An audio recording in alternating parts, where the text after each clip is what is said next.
Thank you all. And thank you to Secretary Pompeo for those overly generous words. Mr. Secretary, as one of your predecessors, Henry Kissinger, once said, after that overly generous introduction, now even I'm interested in what I have to say. And mentioning my friend, let me just take a moment to give you all a chance to show your appreciation for a man who's fought for America all of his life. He served in uniform, he served in the Congress where we first met, he led the Central Intelligence Agency, and now I can assure you he is making this president and all of America proud as the 70th United States Secretary of State. Would you join me in thanking Secretary of State Mike Pompeo for his great leadership of this department and in this country?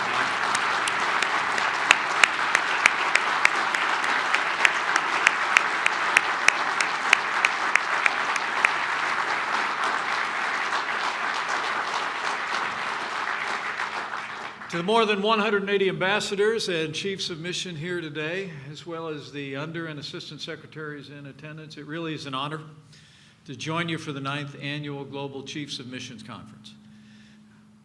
Welcome back to Washington, D.C., and welcome home. It's great to have you back.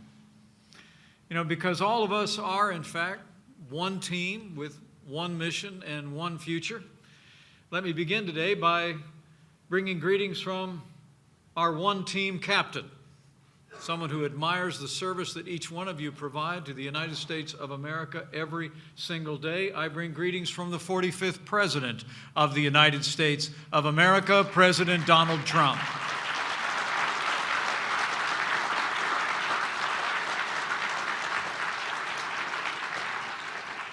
You know, I look around this room and I see so many noteworthy Americans. In fact, some of the most talented and experienced professionals who work every day for our country. You are our frontline emissaries, and I just want you to know that this president, his vice president, and our entire administration take the job that you do, the commitment that you live out, as seriously as each and every one of you do, and we are grateful.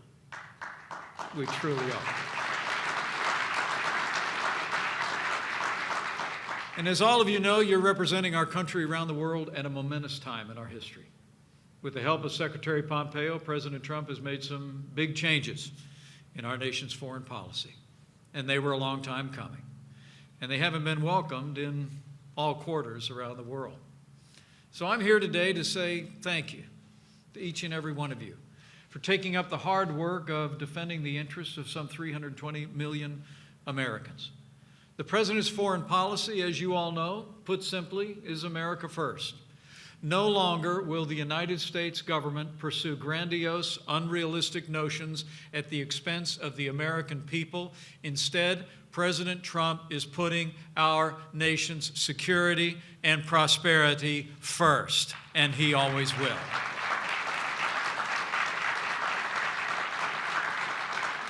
That's the vision the President laid out in our national security strategy a little more than a year ago. It's a strategy, as you know, based upon 4 overarching principles, and they bear repetition today. First, protecting the American people, the American homeland, and the American way of life. And we're doing that by enhancing our defense against weapons of mass destruction, combating biothreats and pandemics, and strengthening our border security. The second pillar is promoting American prosperity.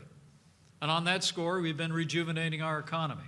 We're also promoting free, fair, and reciprocal economic relationships, maintaining America's lead in research, technology, invention, innovation, and embracing American energy dominance. The third pillar of the President's strategy is advancing America's influence in the world. And we're encouraging our aspiring partners, working toward better outcomes in multilateral forums. In every way we can, we are championing American values. And the fourth and final pillar of the President's national security strategy, as you well know, is to preserve peace through strength. And we're doing that with strong support in the Congress of the United States by renewing our military capability, strengthening our defense and industrial base, modernizing our nuclear forces, and even creating a space force as we strengthen cyber, space, offensive, and defensive capabilities. We are going to make the strongest military in the history of the world stronger still.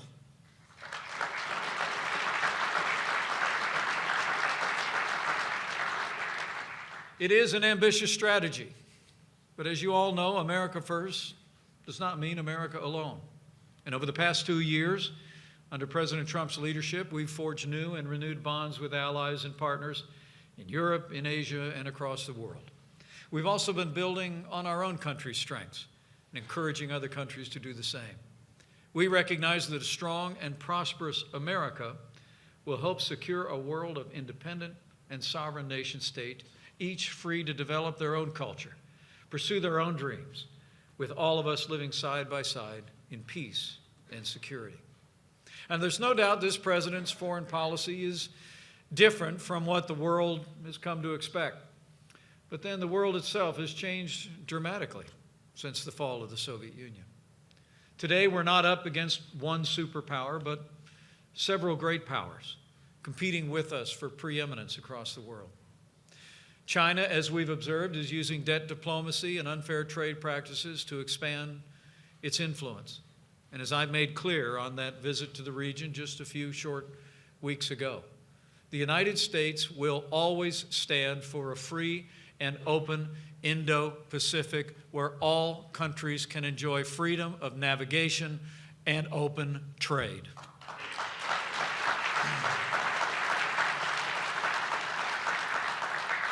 The truth is, too often in recent years, China has chosen a path that disregards the laws and norms that have kept the world safe and prosperous for more than half a century. And the days of the United States looking the other way are over. And then beyond our global competitors, the United States faces a wolf pack of rogue states. First, there's the world's biggest state sponsor of terror, which is grappling for dominance in the Middle East by spreading mayhem in any country that opposes it.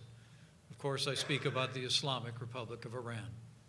Then there's the specter of dictatorship, which haunts the people of Cuba, Venezuela, and Nicaragua, defying world opinion and Latin America's broad embrace of freedom, democracy, and the rule of law. And while the president has started a promising dialogue with Chairman Kim, we still await concrete steps by North Korea to dismantle the nuclear weapons that threaten our people and our allies in the region. Unlike the Soviet Union and its many client states, no shared ideology or objective unites our competitors and adversaries except this one. They seek to overturn the international order that the United States has upheld for more than half a century. Truthfully, it is a pact surrounding what they perceive to be a common enemy. But the truth is, the United States will rise to that challenge. We will stand with our allies, and we will advance our values and our principles in the world.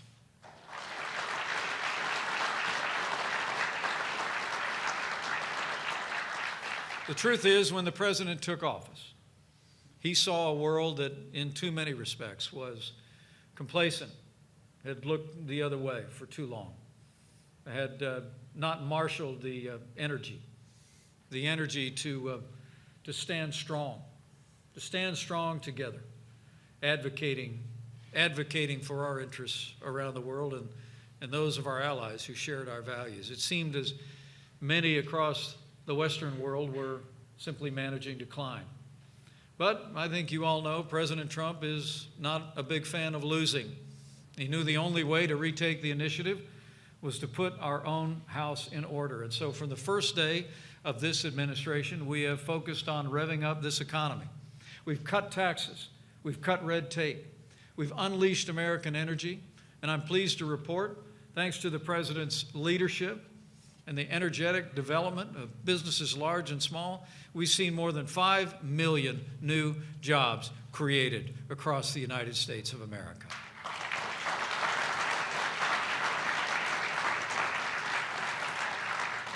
And as I mentioned before, we're rebuilding our military, making the largest investment in our national defense since the days of Ronald Reagan. And under the president's leadership, the The United States of America is once again standing tall and standing proud, not just at home, but around the world. We've gotten our allies to contribute more to their self-defense. We're building trade relationships that are free, fair, and reciprocal. We've taken decisive action to secure our border as well, to stop the flow of illegal immigration, crime, and drugs at our southern border. You know, it would be helpful for all of you to recount when you return to your duties what the President noted earlier today. That, as he said, that there are today 77 major or significant walls built around the world. In fact, over 800 miles of walls have been built in Europe since only 2015. Rest assured, each of you have a role to play as we take the battle forward on Capitol Hill to secure our border. You should make it clear to our allies around the world that the United States supports legal immigration. In fact, we celebrate it. And America has a proud record of support for refugees. But as the President has often said, a country without borders is not a country. And so I urge you to assure our allies this administration will continue to stand for legal immigration, even while we address the humanitarian and security crisis on our southern border. We will secure the border of the United States of America for the sake of our people, our security, and our sovereignty.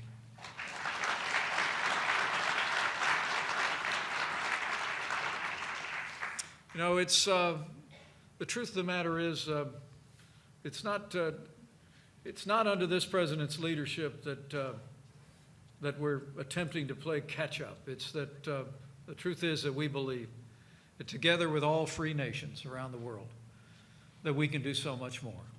You know, the President and I have traveled widely and often with the help of all of you in this room. We've done the hard work of sustained personal diplomacy. In the last 2 years alone, I've had the honor to represent our country on visits to 23 different countries on 6 different continents.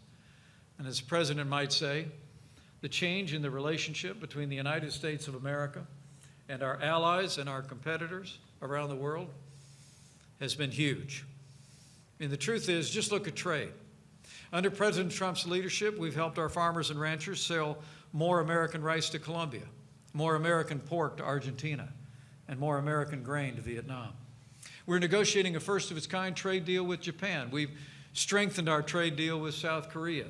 We signed one of the largest trade deals in American history when the President will soon take to the Congress the United States-Mexico-Canada agreement that puts American workers and American jobs first.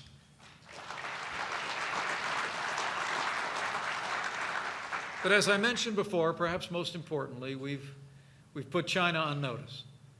President Trump's direction, we've placed tariffs on $250 billion of Chinese goods, with the highest tariffs specifically targeting the advanced industries that Beijing is attempting to capture and control, the high parts of the modern economy. As the President's made clear, the United States is prepared to levy even more tariffs until China makes much needed structural changes and signs a trade deal that works, not only for their nation, but for ours. And we remain hopeful. We remain hopeful that China will come to the table. Even as negotiations take place as we speak, that China will come to the table and finally enter into a fair and reciprocal trade relationship. The truth of the matter is, we also need a better relationship with China and understand our relationship across the Indo-Pacific. We've all seen the aggressive efforts in the South China Sea by China. But the United States of America, as I said before and I say again, will continue to stand with nations across the region for a free and open Indo-Pacific and for freedom of navigation on the 7 seas of the world.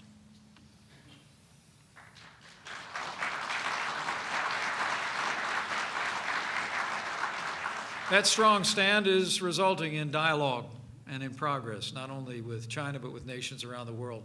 And what's more, some of our greatest challenges, some of our most heinous enemies are in retreat. We promised under this President's leadership to take the fight to radical Islamic terrorists on our terms on their soil. The President and I couldn't be more proud. Thanks to the leadership of this Commander-in-Chief and the courage and sacrifice of our armed forces, We're now actually able to begin to hand off the fight against ISIS in Syria to our coalition partners, and we are bringing our troops home. The caliphate has crumbled and ISIS has been defeated.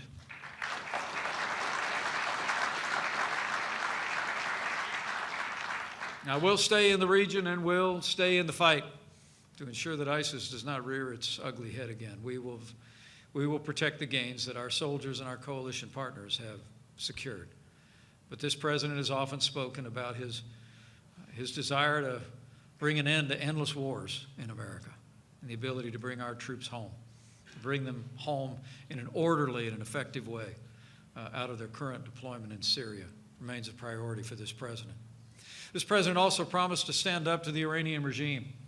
As we stand today, Iran is now under unprecedented pressure to change its ways. Many of you in this room have helped to spread our message, and we couldn't be more grateful. The message that the disastrous nuclear deal benefited the very mullahs who oppress their people. And even as we've striven mightily to protect our most important interests, we've also fought hard. We've also fought hard not only to stand up to those who would challenge us, but to advance American values on the world stage. You know, here in this nation, we cherish the ideals of our founders. We've long held the belief that those ideals and values that we cherish are not just our birthright, but they're the birthright of all mankind. Because the founders of this nation believed and enshrined that all men and women are created equal, that we're endowed by our Creator with certain unalienable rights: life, liberty, and the pursuit of happiness. And as well, we've championed those values around the world. And I couldn't be more proud, as the President is, of the efforts each one of you have done to advance freedom of speech, freedom of the press, and our first freedom, the freedom of religion. Let me assure all of you gathered here today, protecting and promoting religious freedom is a foreign policy priority of this administration.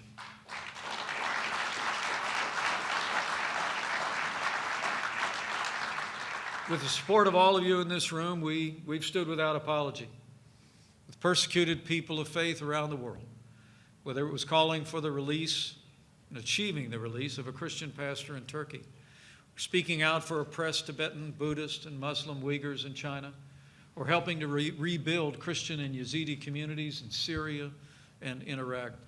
America has stood for religious freedom and religious plurality around the world. It's especially noteworthy today, on this National Religious Freedom Day, that we speak of the great progress that our nation has made. But let me say to each one of you, our ambassadors and our emissaries around the world, let us rededicate ourselves to that first freedom. As you return to your post, you may communicate to our allies and all who would listen that this administration and this people will always be a champion of people of faith.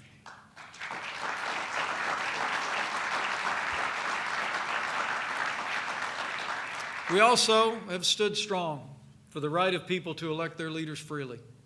We've imposed tough new sanctions on Nicolas Maduro's sham of a government. Just this week, we unequivocally condemned the arrest of Juan Guaido, the president of the National Assembly, after he invoked protections under Venezuela's constitution and declared Maduro's presidency illegitimate. I spoke with Juan Guaido just yesterday. I told him the United States will continue to stand strong with the people of Venezuela until democracy and liberty are restored.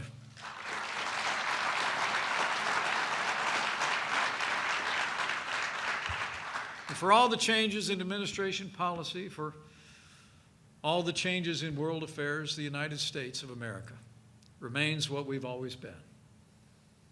To millions around the world, that shining city on a hill. As the 40th President of the United States once said about that city, and I quote, "After 200 years, 2 centuries, she still stands strong and true on the granite ridge, and her glow has held steady no matter what storm." You are those that help shine that light from the shining city. And the truth of the matter is we wouldn't be able to defend this city. We wouldn't be able to share the values and the priorities of that city on a hill without the people in this room. You know, I've traveling around the world, and in my years on the Foreign Affairs Committee, I have a pretty good idea how hard of a job it is that each one of you have. We know how difficult it is to be a truth teller, to have the tough conversations with some of our closest friends and our competitors around the world, to call out adversaries so often when other nations are unwilling or stand silent. In the last 2 years, you've done so much for our country, and the President and I couldn't be more grateful. But before I leave today, I want to ask all of you one more favor. When you go back to your missions, I want you to deliver a message to everyone you meet, friend and foe alike. And don't just use words. Tell them by always showing up, standing your ground, carrying yourselves with confidence worthy of free men and women. Tell them America is back.